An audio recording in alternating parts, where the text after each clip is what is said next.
shocking Penguins trade updates as they suffer another disappointing loss to the Seattle Kraken. Evgeni Malkin was injured. We're going to provide an update to you guys, as well as the Penguins losing 7 of their last 10 games, putting them in a difficult position where Evgeni Malkin's name is circulating on the trade block. Could Kyle Dubas finally break up the Penguins' big three?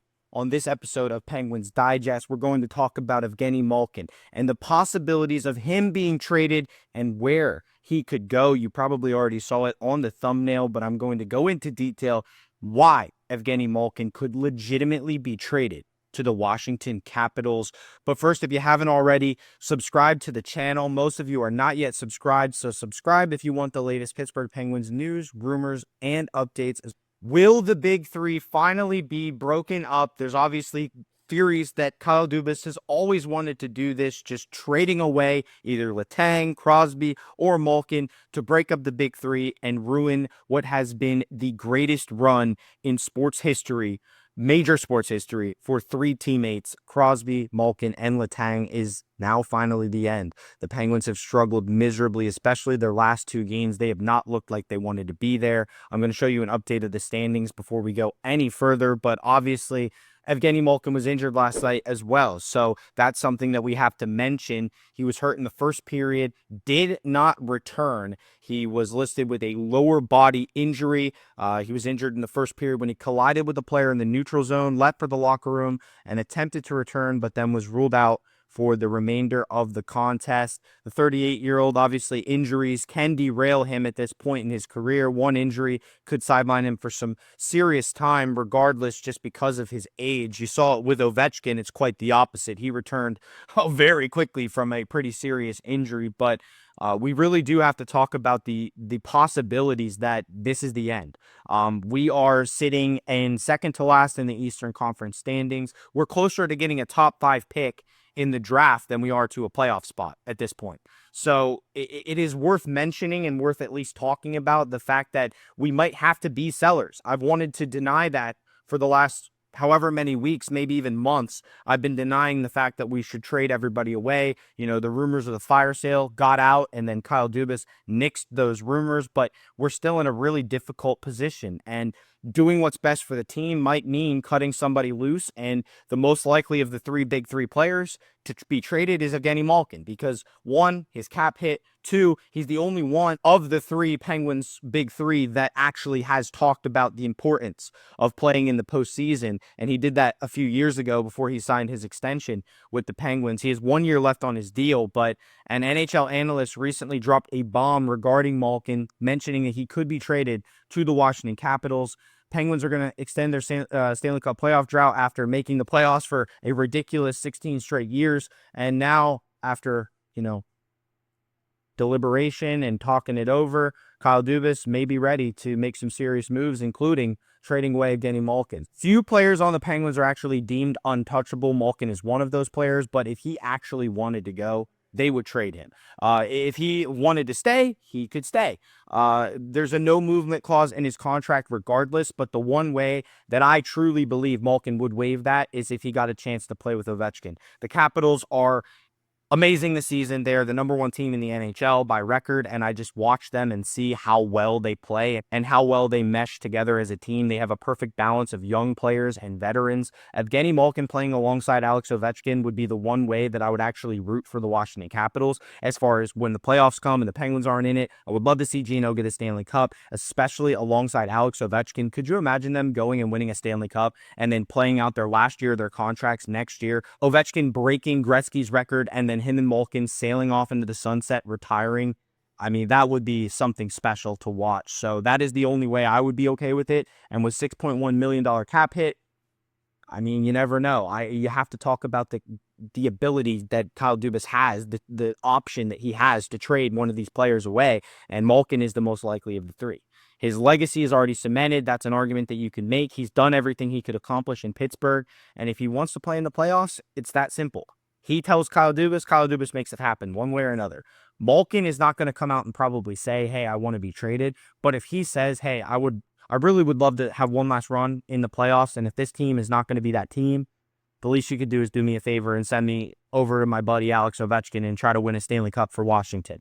Ovechkin has one Stanley Cup. Malkin can get his fourth, and Ovechkin could get his second, and they could do it together. I mean, they've been friends forever. They've been linked together forever. I even imagined at one point, Ovechkin being a Penguin just to play with Evgeni Malkin. And that was a pipe dream years ago when the Penguins were really good. Capitals, mid. Now the Penguins are the team that's way below mid, and the Washington Capitals are the best team in the NHL. So it might end up being the opposite. They might end up being able to play together after all, but not in black and gold, instead in Capitals red. So it's a realistic possibility. Moving Karlsson is looking difficult. Moving Letang, I don't know that he has that much trade value to begin with. I don't know that Malkin does either. But if you're doing these players a favor and just trying to get something back in return, this is a trade that Kyle Dubas would make. So, I mean, you look back at the Matt Sundin situation in the Maple Leafs.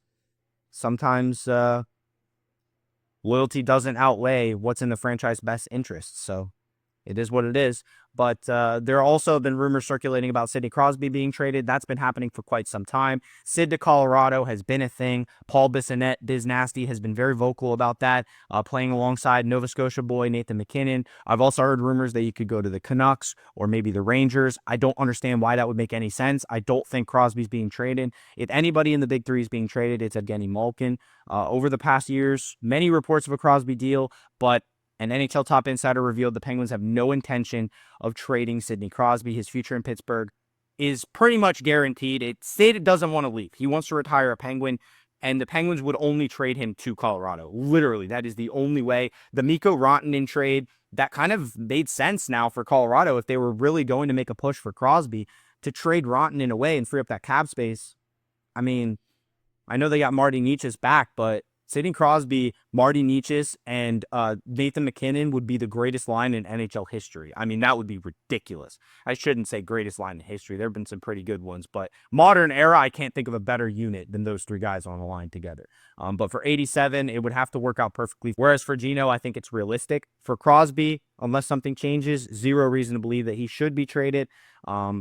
He's an untouchable player. And Malkin, technically an untouchable player too, but it makes more sense to trade Gino. It just does. I can't explain why, but it just makes more sense. The only way I can explain it to you guys is that he's the one guy that has mentioned that he wants to play in the playoffs, how much he values playing in the postseason. And he mentioned that in his last contract conversation with the Penguins. So if somebody wants to move, it's not going to be Crosby. It's not going to be Letang. It's going to be Gino. And the way that he's been playing lately, he hasn't been his best self. Maybe he's unhappy. Maybe he realizes this team is about to hit rock bottom. He could get out while it's still not too late. And then Crosby, the captain, will go down with the ship as it usually goes.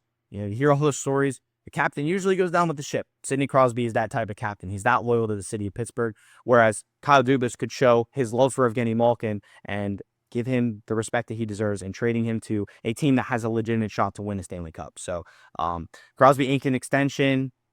It's alluring that he could, go play with Nathan MacKinnon, but he wants to stay in Pittsburgh. He's been a Penguin since 2005. I don't see any reason why he wouldn't finish his career with the Pittsburgh Penguins. So you do have to understand that, the Penguins, like we showed you in the standings, they are nearly rock bottom right now. It's not going to get worse than this. They've lost to two teams that they shouldn't have lost to. They've only won 3 of their last 10 games. If there's any time to make these kind of moves, it's now. And they will strongly consider, trading Evgeni Malkin if that's what's in Malkin's best interest and in the team's best interest. The reports have been out for a while now. Even last year, there were trade rumors. They linked him to the Dallas Stars. I don't think Malkin would want to go to the Dallas Stars, but Malkin would want to go play with his buddy Alex Ovechkin and have a shot at winning another ring and another Stanley Cup. I don't see any problem with that. If the Penguins want to make that move, now is the time, if ever. Obviously, Malkin struggled this season. The beginning of the season, he looked like Gino, but since the Penguins started losing, and I haven't seen that same Gino. I haven't seen that same spark in his game. I think this would really rejuvenate him, and he could really help Washington. They have a quite young team for as many veterans as they had. They have so many good young players. I talked about it in the video before. Connor McMichael, they got Alexi Protas, Jacob Chikrin, Rasmus Sandin, like so many good young players on that roster. Pierre-Luc Dubois. So Malkin would be, I honestly think, a really good fit for the Capitals. And if they made that trade, I will endorse it. As much as I don't want to see Malkin go, and none of us want to see the big three broken up, it's coming to a time where we are about to hit rock bottom if we're not already there. And getting a couple assets back might be the only option at this point, guys. I'm not saying I want this, but I'm saying Evgeni Malkin could legitimately be traded to the Washington Capitals, and don't be surprised. And I won't say I told you so, but if he gets traded, he's getting traded to Washington to play with Ovi. It's that simple, guys. So we'll end the video with a little factor trivia of the day like we have for the last few videos. The trivia question is, on January 25th, 2006, what forward took the first penalty shot of his NHL career, scoring on Olaf Kolzig in the Penguins' 8-1 win over the Capitals? So we're talking Penguins Capitals. On January 25th, 2006, what forward took the first penalty shot of his NHL career, scoring on Olaf Kolzig in the Penguins' 8-1 win over the Capitals? I'll give you 5 seconds to think about it.